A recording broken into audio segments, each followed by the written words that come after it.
Bonjour à tous et bienvenue au Jardin de la Tine. Alors aujourd'hui je vous emmène au potager et on va regarder ce potager sous l'angle design.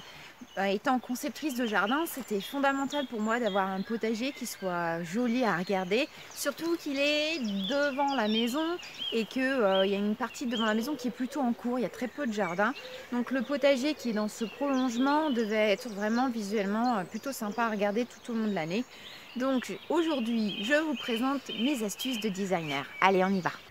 Tout d'abord, il faut savoir que nous avons décidé de créer notre jardin potager en nous appuyant sur certains principes de permaculture et notamment les planches de culture pour éviter donc de marcher sur le sol, de compacter et d'avoir vraiment un gros travail du sol à faire. En fait, on va optimiser la biodiversité, les biotopes, le biotope du sol en ayant donc des planches de culture. Et ces planches de culture, elles peuvent être dessinées de la manière que vous voulez à partir du moment où vous n'avez pas plus d'1,20 m de large. Parce qu'au-delà d'1,20 m, vous êtes obligé vraiment de vous appuyer, de rentrer et donc de compacter le sol. Donc là, en fait, on a des planches de culture qui font aux environs d'1,20 m et puis après la longueur que vous souhaitez, mais 1,20 m de largeur. Et là, vous pouvez varier même avec au-dessous d'1,20 m ou plus d'1,20 m, mais au-delà d'1,20 m, il faudra mettre donc une petite planche pour vraiment marcher au même endroit, pour éviter donc de compacter le sol sur l'ensemble de la planche et d'avoir un gros travail de terrain à faire, alors que tous les verres font le travail pour vous, des compactions. Là, vous pouvez voir que nous avons donc dessiné nos planches de culture avec des bambous. Des bambous qu'on a fixés avec du fil de fer, mais ça peut être du tressage de saule. Vous avez vu, il y en a pas mal tout au fond, ou autre chose qui vous permet d'avoir vraiment des lignes bien définies. Et ça va vraiment jouer sur le côté propre et le fait que ce soit dessiné, que ce soit travaillé. Donc ça, c'est vraiment un choix personnel. J'aime bien les choses assez dessinées. Là, pour le potager, c'était plus rationnel que ce soit des lignes droites, plus facile pour nous à travailler, et aussi avec des bambous. Peut-être des bambous courbes, c'est plus compliqué. Mais voilà, donc on a des lignes droites dans le potager. Après, j'aime aussi les lignes courbes, mais dans le potager, ce sont des lignes droites. Et par rapport au principe de rationalité, d'efficacité, et productif, parce que le potager, au final, il doit être productif. Donc les bambous sur les bords pour que ça fasse des allées propres, faciles à entretenir.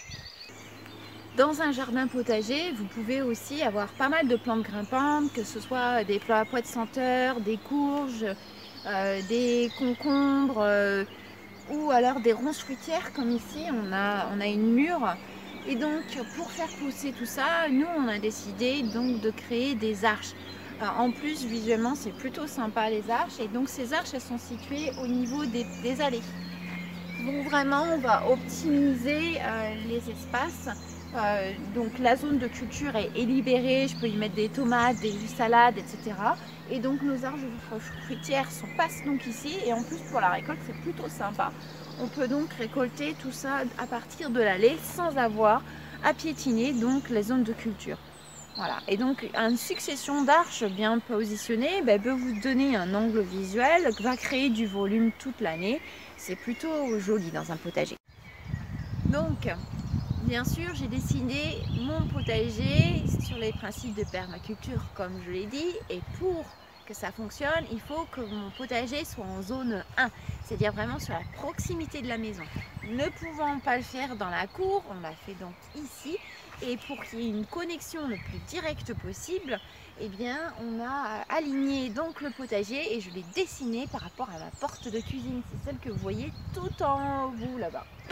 Et donc ma porte de cuisine est visuellement en connexion avec mon jardin, pas encore très physiquement, parce que l'idée c'est de créer donc un escalier et un portillon. Il y a un petit détour à faire pour l'instant, mais l'idée ça va être encore de simplifier, de vraiment renforcer cette connexion entre la maison et le potager pour plus de confort, pour pouvoir mieux observer ce qui se passe dans le potager, pour vraiment inciter à aller dans le potager.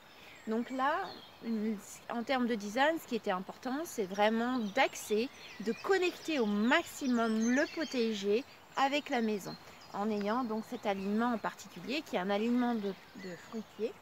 Et là on a 3 niveaux, on a donc les arbres fruitiers, on a les arbustes avec des groseilliers, cassis, etc.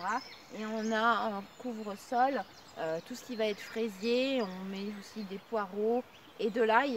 Là je ne sais pas si vous voyez, mais on a l'ail molly qui est en train de sortir. Il y en a là. Et ça j'en ai mis tout le long de l'allée, ce qui fait que dans quelques semaines, je vous montrerai certainement, vous allez voir ces taches de pain, des taches jaunes. Donc visuellement c'est plutôt sympa.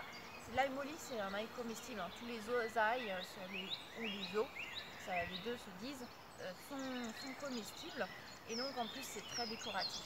Et donc ça c'est autre chose, je vais vous parler de ça dans une minute.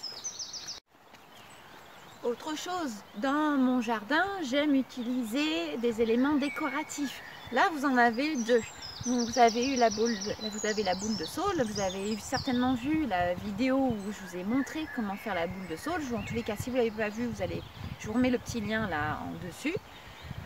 Et aussi, eh bien, il y a un espace pour s'asseoir tout au bout avec cette arche et puis les petits sièges que vous voyez au bout. Donc je vais aller au-delà du côté productif en créant vraiment des objets ornementaux comme les arches, on les a vus, comme cette boule de saule, comme un espace pour s'asseoir. On va vraiment inciter à ce que le potager fasse vraiment partie du jardin d'agrément en ayant des éléments du jardin d'agrément qui viennent s'intégrer à l'intérieur du potager. Il y a aussi de nombreuses plantes qui sont peu connues en France, qui font partie de notre langage du jardin d'agrément, comme les hémérocalles, comme les sédums. Eh bien, il faut savoir que ces plantes-là, notamment, font partie des plantes comestibles. Donc, dans mon potager, surtout sur les extrémités des plates-bandes, eh bien, on va avoir ces plantes qui sont plutôt du langage ornemental, mais qui sont vraiment productives. Et donc, je vais ramener de la fleur. Là, il va y avoir des encolis. Les fleurs d'encolis se mangent. Attention, pas les graines, absolument pas les graines, mais les pétales d'encolis se mangent. On va voir donc l'hémérocale où tout se mange dans l'hémérocale. On va voir les sédums où les feuilles se mangent et en goût de petits pois. Et puis plein d'autres choses, comme tout à l'heure je vous ai présenté l'ail molly, mais tous les os se mangent aussi et vraiment vous pouvez les disposer, que ce soit qu'il y ait une régularité en bout de bande de culture ou sur l'allée comme ça, et donc vous les posez régulièrement et ça va donner tout de suite un côté très esthétique en plus d'être productif. Donc et parfois c'est ce que j'essaye même de faire l'inverse, c'est-à-dire que dans le jardin ornemental, eh bien, je vais proposer à mes clients de mettre donc un pied d'artichaut ou d'autres choses, mais qui sont productives, donc des petits arbustes productifs aussi, comme le fuchsia. Il y a certaines variétés de fuchsia qui produisent des fruits qui sont absolument délicieux. Voilà, donc ça c'est une autre astuce. Donc dans votre potager, vous pouvez aussi prévoir des endroits sympas pour vous asseoir, un petit peu à l'ombre, surtout quand il fait chaud, pour mettre une bouteille d'eau, un petit snack, enfin quelque chose à grignoter. Ça peut être donc une table, nous on a aussi une table dans le potager plus près de l'étang, mais ça peut être des choses aussi simples que ça, que des rondins sous une arche un petit peu à l'abri du soleil quand il fait très chaud. Ça peut être plutôt sympa, un banc bien placé justement dans un axe visuel. Voilà, pensez aussi au confort et ce qui va vous inciter à aller dans le potager, à vous poser, puis admirer le travail que vous avez fait. Si en plus il est joli, vraiment vous aurez du plaisir. C'est pas qu'un endroit de production, c'est un endroit où vous pouvez vous détendre, emmener votre famille, les amis, les enfants pour jouer et déguster, découvrir des choses. C'est toujours vraiment un lieu de plaisir, le potager. Donc voilà, qu'il soit beau, mais aussi que vous ayez envie de vous y poser. C'est très très important. Dernière chose, l'eau au jardin. Un potager a vraiment besoin d'eau. Si vous avez la chance d'avoir un puits, bien sûr il faut y accéder, mais ça peut être aussi un élément qui va organiser votre jardin. Moi j'ai ce ruisseau qui, vous l'avez vu, déborde mais et crée donc assez d'eau pour nous, donc j'ai pas besoin de rajouter d'eau, mais vous pouvez aussi rajouter d'eau d'une manière artificielle en ayant des tableaux d'eau, des grands bols d'eau, bien sûr bien veiller à ce que ce soit au niveau sécurité ok pour les petits enfants qui vont venir, Mais l'eau au potager, c'est fondamental pour les insectes, pour que vous alliez récupérer de l'eau facilement pour arroser, pour inciter les oiseaux qui vont venir manger les insectes que vous ne voulez pas aussi à venir. Donc voilà, ça peut être un élément ornemental qui peut être central au jardin ou sur encore une fois un axe visuel. C'est pas nécessaire de cacher l'eau. Voilà, vous pouvez faire quelque chose de très joli autour de l'eau. Ça y est, c'est fini pour aujourd'hui. J'espère que vous avez aimé cette vidéo et que vous avez des astuces pour rendre votre potager un petit peu plus décoratif, un petit peu plus ornemental. En tous les cas, dites-moi ce que vous en avez pensé. Et puis voilà, à la prochaine. Abonnez-vous, cliquez sur la petite cloche pour être mis au courant de la prochaine vidéo. Les petits pouces et les commentaires sont toujours les bienvenus. Moi, en tous les cas, je serais ravie de savoir ce que vous avez fait dans votre potager ou ce que vous avez envie de faire maintenant dans votre potager avec mes astuces. Je vous fais de gros bisous. Je retourne désherber, il y a beaucoup à faire. Et puis à une prochaine fois. Salut!